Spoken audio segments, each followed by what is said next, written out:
So today I'm going to walk you through a pitch deck that got us in the room with Roc Nation. Boom, there's the money. That's not how it works. You're going to hand it to some people will look at it, some people won't. Some people will love it and they'll take it to other people. But when you find your champions, right, they will go to those places and knock on certain doors, and before you know it, you will be on set somewhere producing your TV series. And that's my hope for you. Uh, Hey, what's happening, people? Welcome to Underrated Individuals TV. Today, I'm going to be taking you through how to put together a TV series pitch deck that gets you in the room with potential investors and also helps you build your team. A pitch deck is a presentation that helps you share your idea. And that being said, let's walk you through ours. Our TV series was titled Copper Bullet, and we came up with this theme with a guy called Elijah Katema, who is a graphic designer based in Zambia. There's a couple of issues I have, and I will explain them with this pitch deck. But with the first page, you want your title on that first page. Ours is called Copper Bullet, but it used to be called Al Kebula. We'd asked him to extend this, and he, in a rush, just extended it, typed in Copper Bullet, extended the borders. But as you can see in the one corner there, I'll put my mouse there, is this nice little cover doesn't go over it. And also, the wording is not central. So these are minor details, but they're vital importance when you're presenting something or when you're presenting yourself. So just take that into consideration and make sure you spend necessary time on each page of your presentation so that it comes across well. I'm not calling out Elijah. I know he was under pressure. But yeah, those are minor mistakes that kind of get me as a creative because I know if I was looking at something, I would think twice about that. Moving on, our next page, we go with our why. And we are a purpose-driven company. Everything builds from why with underrated individuals. The the artist business canvas that we've created starts with purpose. And so we feel it is fair to walk the walk, and not just talk it. So why are we making this show? I'll read the first line and we'll just go through the points. But the series aims to bring a fresh perspective of storytelling, exploring the intricate dynamics of power, crime, and survival within the mesmerizing landscapes of Africa, beginning in Zambia. We are passionate about creating a narrative that entertains and sheds light on the African continent's diverse cultures and untold stories. So, bef just to give you insights, we come from underrepresented spaces. You very rarely hear about Zambia, Zimbabwe, Malawi, um, you know, Namibia, even to an extent, Botswana. And that's okay if there was nothing happening in those spaces, but there's a lot happening. So we feel that some of those stories need to be told. And coming from those regions, or coming from that region in particular, my goal is to help with cultural representation. We know that the storylines are compelling. We also know that we've got access to top tier talent, and it's going to make a good social impact because some of the conversations that need to be had will be brought to the table.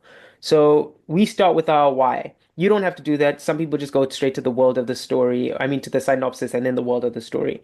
But we think that this page is of vital importance to winning over people who share your vision. With this page, it's a brief overview. So some people call it a synopsis, others will it's not really a treatment because it's not that long, but yeah, it's just like a paragraph of what your story is about. It's a summary. I'll read this page in full. A tale of shifting values in Africa. A family in debt, a proud man broken, an artist waiting for a break, a criminal looking for a way out, a gangster pulling the strings. Set in Central Africa, Copper Bullet follows four main characters as they navigate through a web of criminality, deceit, revenge, and greed, highlighting issues of cultural identity, fractured belief systems, economic aspirations, and the pervasive influence of foreign powers. We navigate the unforeseen consequences of a rapidly changing world in the lives of our characters, reflecting a larger narrative of modern Africa.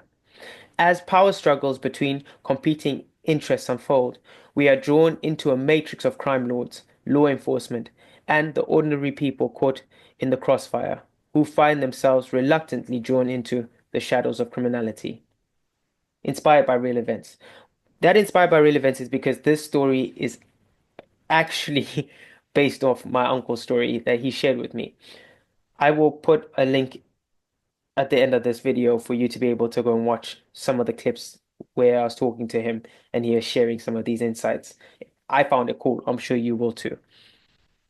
So once you've got your synopsis down, now you need the world of the story. We put here the story setting, but it just gives people scope as to what the story, like where it takes place. Is it fantastical? Is it modern? Is it, historic?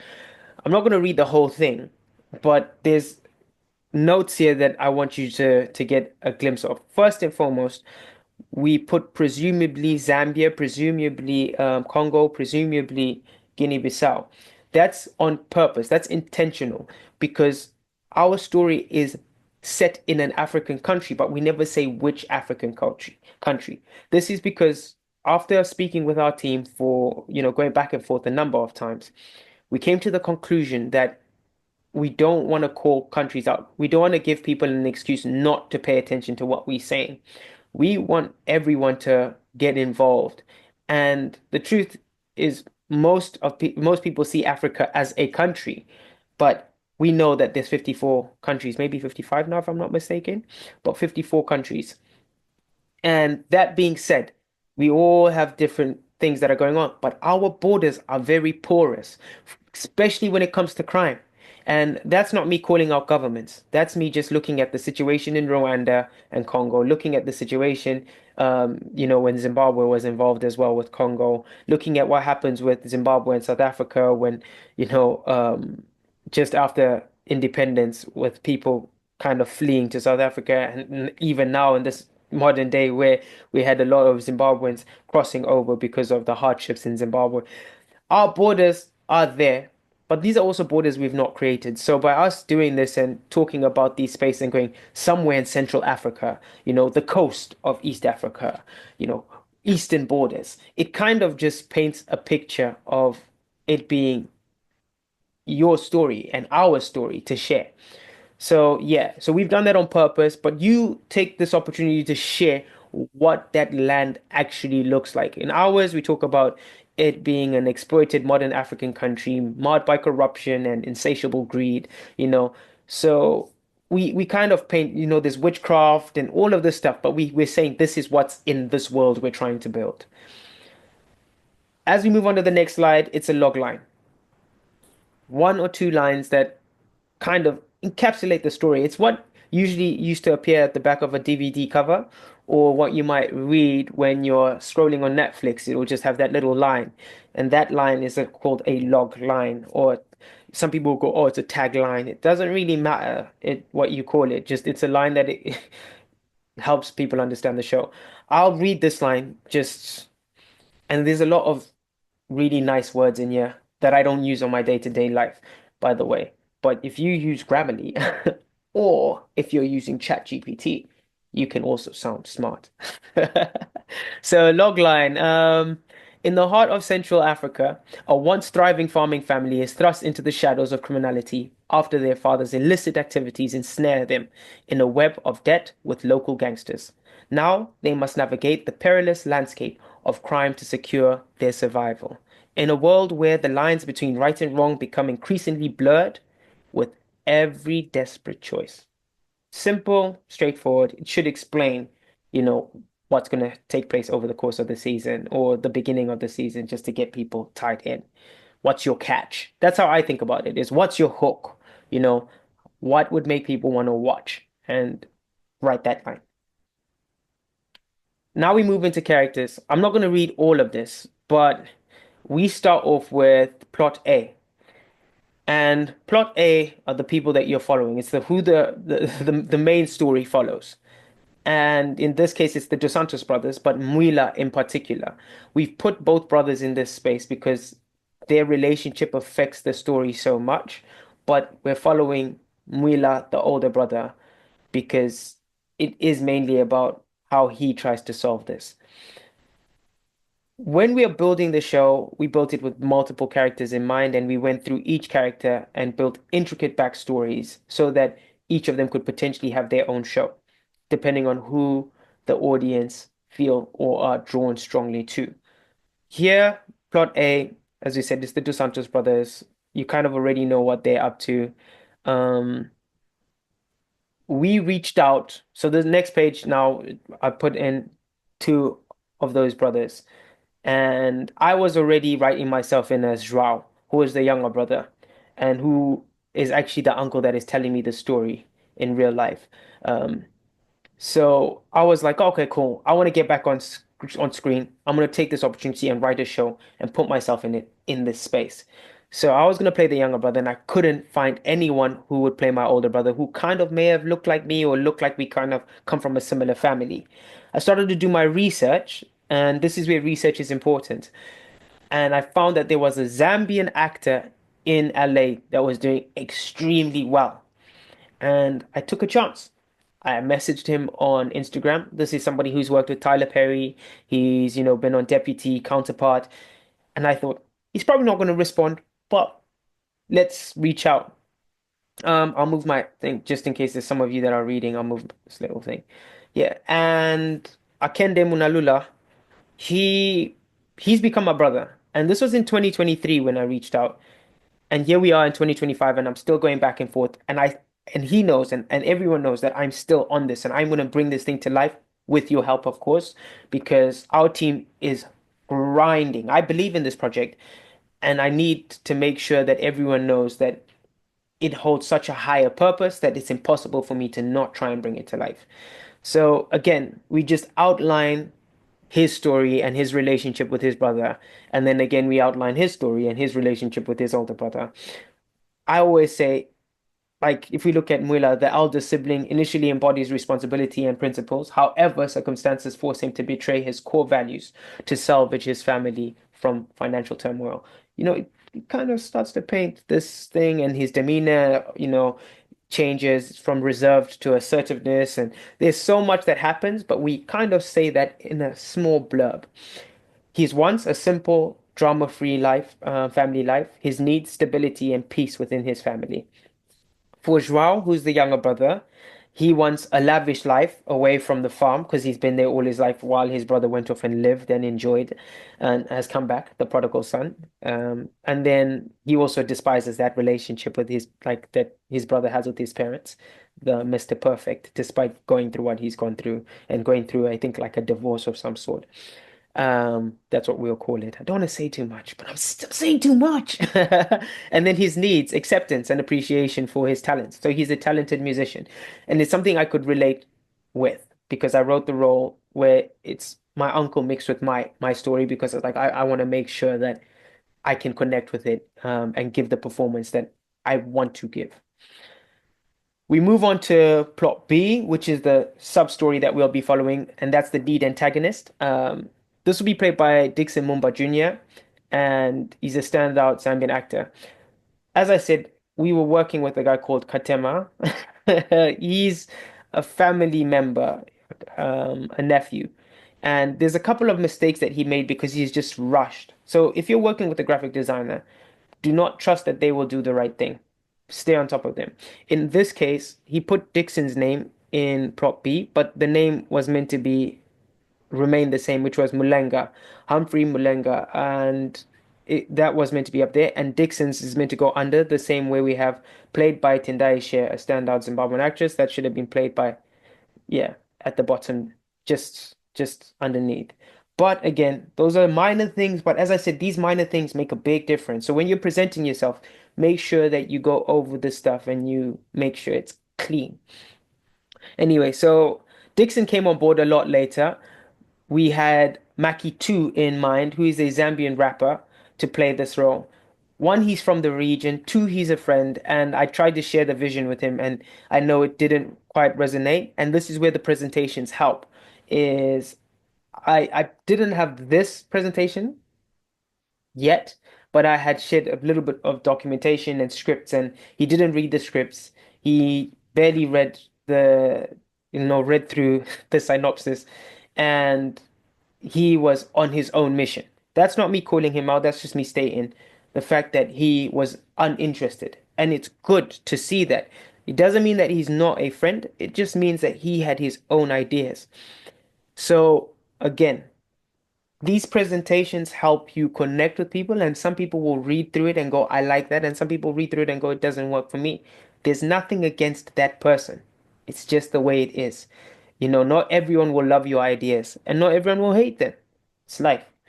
So plot B, we introduce the criminal or the person that is going to be the antagonist, the person that's going to not be the hero, the villain.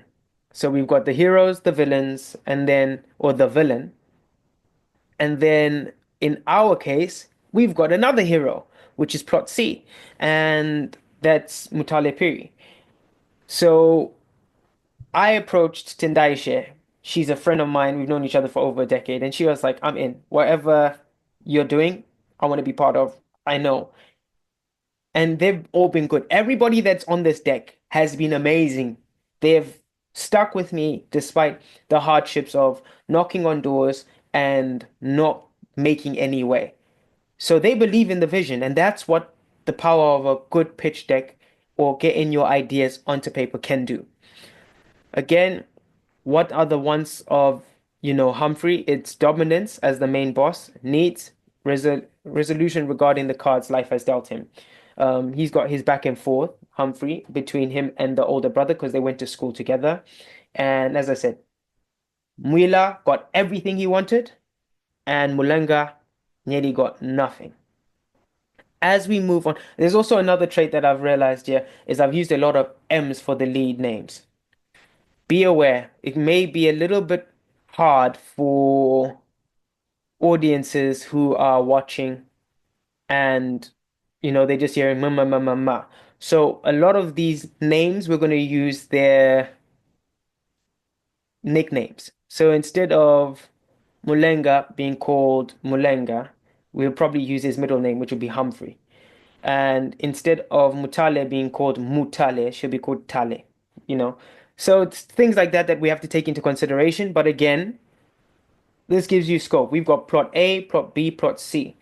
Most good shows will have tons of plots that follow after. And that's what we'll show you here with the supporting. So other supporting characters. We made sure we got A all the way up to Z. The key in this is, yes, not every character is of that like of similar importance to a production at that time, and some are of more value than others. But when you're thinking about the plot, everyone contributes to the main plot, and their backstory influences the way they engage with with each other. So we have to make sure we think about all of the subplots in a way where they could potentially be their own TV series. So we've kind of done that, and we've looked at each relationship and who they are within this TV series. So that's what the supporting characters do. So you have, I'd say, 2 pages that give you who the characters, the main, characters are, your protagonists and antagonists in some cases. And if you've got, another protagonist, go for it, or another antagonist, go for it. Just start to think of those main characters and then have a bunch of supporting so that people know you thought about the story intricately. We're going to move on to the season 1, yeah. And the catch with this is similar to not what we call a treatment, but it's close enough to it. It's a clear outline on where you begin the season and where you end the season. It's a season outline. And in this case, we talk about, Mila embarks on a quest to define and attain success, leading him down a perilous path filled with unforeseen twists and moral dilemmas. At the heart of the narrative lies Muila and his brother Joao's endeavor to rectify their father's wrongs. Um, and then we go to the end, where if you guys are interested in reading more, please feel free to pause the screen and read through the whole thing because there's gems in there that you can take and you can copy and paste, and it will help you develop your TV series. Please do best, I say. Um, by the end of it, blinded by the hope of one significant move that could change his fate, Mueller grapples with the harsh reality that outcomes can seldom be planned in an unforgiving world he now resides within. So Copper Bullet explores the intricate dance between morality and survival as Milo dos Santos navigates the increasingly blurred lines of right and wrong in his pursuit of success. Again, his idea of success is calm family life. And that's what we're going through is him searching to get to that place. Does he get it? We don't know. We move on to the next where I start to go episode by episode. We turned this into a six part. It started off as a 10. Um, I wanted to do eight and I thought, no, let's just drop it to six. With episode one, season one, episode one, which is our pilot episode, we paint a little bit more of that opening scene picture and then the key themes in that episode. So as you can see, high stakes heist, loyalty betrayal, character dynamics, intricate web of motivation. It's just this is what the episode, what's exciting about the episode and why we've titled it Sins of Our Father is it's the beginning. It kind of puts them in the sin of their father. They're doing this heist that they've been dragged into, and then we flash back. So we're forward and then we flash back and then we have an understanding of how they ended up in that position. Um, we do the same here for, the episode two and episode three. We explain them a little bit more, just a paragraph of each so that they can see, okay, this is where the story goes to next, then it goes to the next bit. You have episode four, episode five, and then we close off the season with the finale. Now, you could have 10 of these episodes, you could have 13, but all you want is if the more episodes you have, keep the line shorter. So it might be two lines if explaining the episode, if you've got like 20 something. But if it's like 10, you want to get just a nice little paragraph that kind of says this is exactly what's happening at this point. Another way to think about this is when you go onto Netflix and you're looking through the episodes, when you click through and you're like, oh, see the episodes separately, you'll see little blurbs about each episode. Draw from those blurbs and go, "Oh, okay, well, my episode is like this, like so let me take that and edit it and make it sound a little bit more along those lines." But it just helps you communicate better and see how people communicate their episodes. We put in there a season conclusion, and it helps us also, be clear that this is what we're trying to focus on. This is meant to focus on Cobalt, and we haven't put it in this deck. And this is something that I want to do with the next deck that we do for Copper Bullet. Is Cobalt is one of the lead characters in this because all of the moves that we're seeing are based off a big Cobalt heist or move, let's call it, where people collected Cobalt from one space and tried to transport it to another space. Why we focus on Cobalt is because it is Cobalt coltan, is because we use tech and that mineral has it heavily impacts the world. So hopefully more and more people will be interested in our story because it's a big story. So yeah, the conclusion is in there. It helps people get an idea of what the season, was about, why, how it draws to a close, and what are our thoughts around it. The last line there is the device in your hand worth more than the lives it directly affects. And that's something that feels personal and close to us and is tied to the purpose of why. So it kind of just brings us back to our why. Again, the tone, this is now, some people will use this for the intricacies of the style that they're going to be going for, some of the things inside there that are more visual rather than narrative based. So the tone of the series is also like the pace of it, you talk about that. So it's like might be visual prompts or visual ideas and the way it moves or the way you move through it. And you can explain it in whichever way you feel. What I recommend when you're talking about the tone of the TV series is use AI systems, use ChatGPT, use Claude AI, use any AI system to go, look, this is my story. Help me, unravel what the genre, you know, entails, or these are some of the aspects I wanted to have.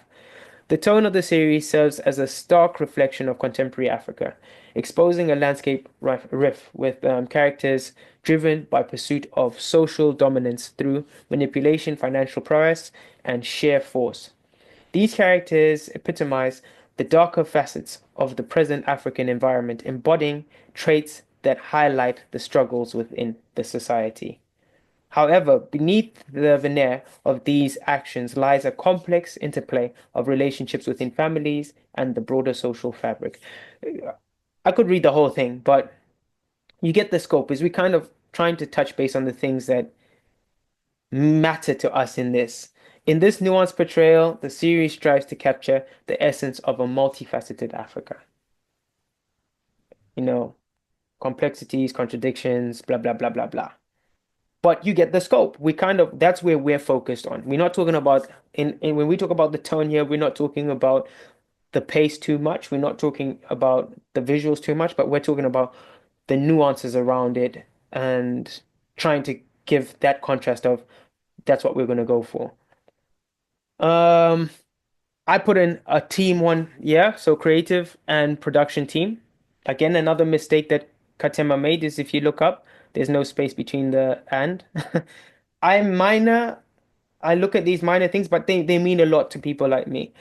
I I usually make mistakes on spellings, and that's my fault. Is grammar and spellings are not my forte. But when it comes to visual, I usually kind of I'm quite on top of it. Moving on, you put in who you are if you're the person that's writing and you're the person that's putting it all together.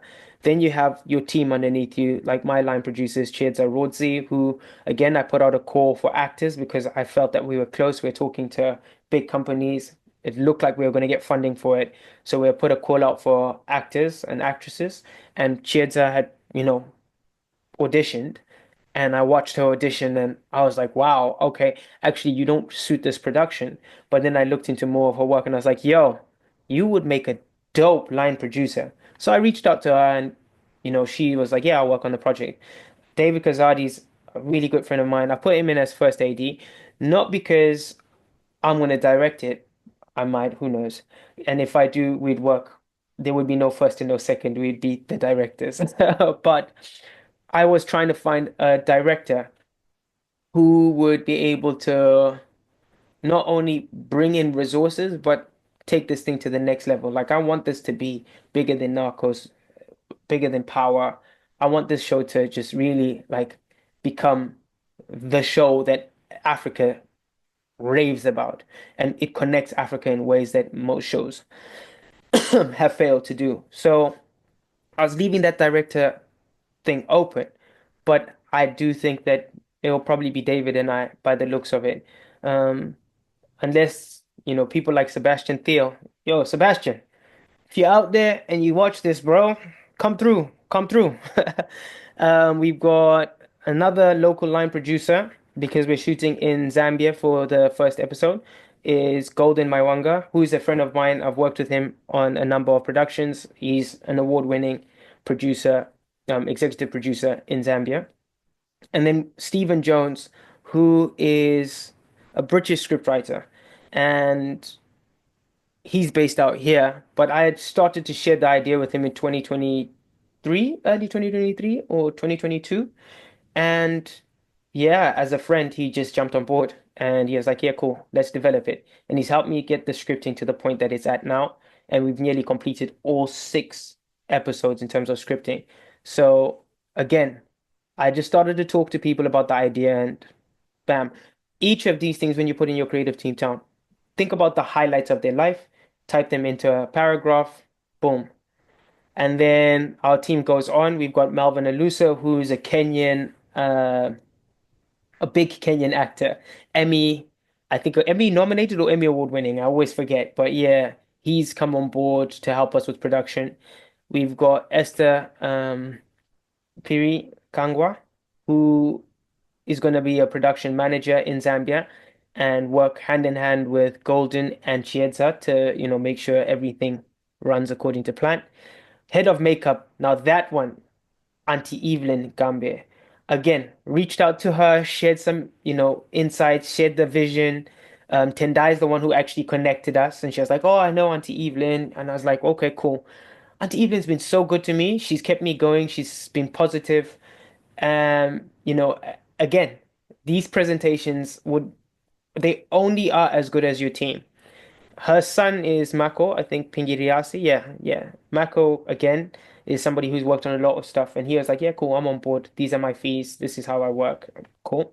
Music supervisor is James Sakala. He's a personal friend. I reached out to him and I was like, look, bro, I think that going into composition would work for you. And in this case, I would want to work with you and a couple of other musicians. But because we're in Zambia and we're in that region, I would like you to lead production or this. And he was like, yeah, cool, I'm in. Thomas Pierce is a friend who's based in the States, is an independent filmmaker, and he was like, "Yeah, I'm in. You can fly me out. These were his words. I will work for free if you just cover the cost of me getting there." And I was like, "Look, anyone who is that passionate about working on a project, you do not turn your head or turn your nose up to. Get them involved. Those champions are the champions that you need." Um, yeah, and then we've got contributors. So contributors in this case are not people who are gonna be part of the production in terms of like, shooting and stuff like that, but they're people whose insights have influenced the script or influenced some of the decisions you've made around the production. Jessica Boili, again, she's a journalist but climate activist. Laura Sinyama, she's an ex program associate at United Nations Development Program, and she shared her insights on the landscape and some of the things that, may be going on in the region that we might take interest in. Um, Jesus Esquivel, he's one of the biggest. That's another story. Again, I reached out to him saying, I've got this idea, and he was like, yeah, I will share insights. He works with the White House. He's a White House correspondent. But again, he's a journalist who's put out so many books on the Mexican and Colombian cartels. His insights just were great, and they helped me get the story to a more international space. And then Dr. Duray Jalili, good friend of mine. Um, our sons are really good friends, so we spend a lot of time together. But he helped me see things from an environmental security perspective that I had overlooked. And he supported the journey and he's championed me ever since we had the conversation of me bringing this thing to life. I put him in there because these people all have credibility and they help bring credibility to what you are trying to do.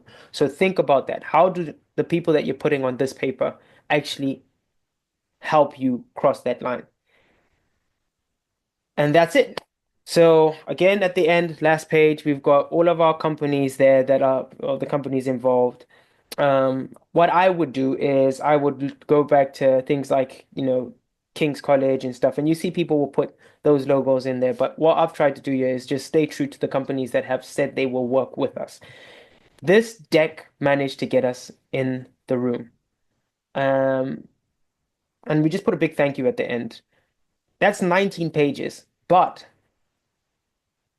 as I said, the deck may get you in the room, but it's not going to guarantee that you're going to actually cross that line and you're going to make a lot from it or it's going to get greenlit.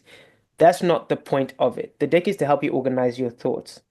Winston Churchill talked about planning, and he's like, you don't plan, like just like when you're planning, you don't plan your strategy for the war and go to that and everything goes according to plan. He says planning just gets you in the frame of mind to then go to war and at least be in the frame of mind to deal with it.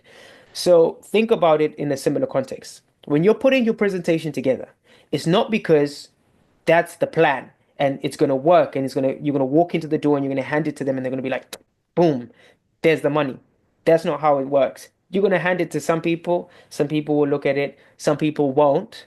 Some people will love it and they'll take it to other people. But when you find your champions, right, they will go to those places and knock on certain doors, and before you know it, you will be on set somewhere producing your TV series. And that's my hope for you.